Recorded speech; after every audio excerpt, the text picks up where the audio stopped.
দর্শক, আমি এই যে ব্যাংককে আমরা কীভাবে পানি কিনবো এখন দেখাবো। এই যে আমি আমার বোতল নিয়ে আসছি, খালি বোতল। এটা ওপেন করে এখান থেকে কয়েন দিতে হয় এবং এখানে হচ্ছে বোতল রাখতে হয়। এই বোতলে পানি ভরবে, কয়েন দিতে হয়। আমি এখন দেখাচ্ছি আপনাদেরকে কয়েন দিয়ে।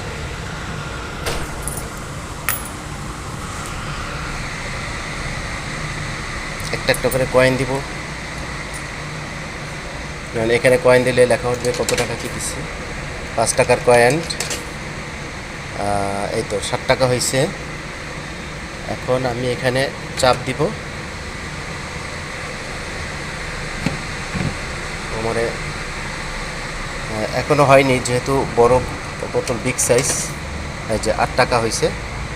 এখন আমাকে পানি দিবে, জাস্ট এটা পুশ করতে হবে।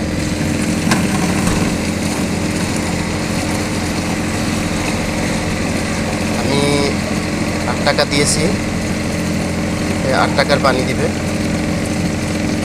অর্থাৎ এখানে দেখেন কয় টাকার পানি আমি নেব। 6 টাকা, 7 টাকা, 8 টাকা, 6 টাকার পানি। আমি যদি এখন এখানে আর না নিতে চাই, তাহলে আমি স্টপ করে দিব। কোনো 5 টাকার বাকি আছে, 4 টাকার বাকি আছে, এখানে টাকা ওঠে।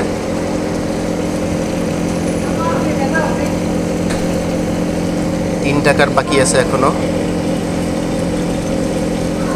2 টাকার বাকি আছে, সরে যাচ্ছে। 1 টাকার বাকি আছে। তার মানে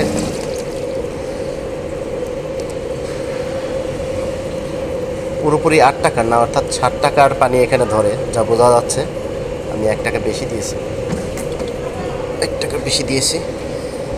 এই গ্যালনে 60 টাকার পানি ধরে।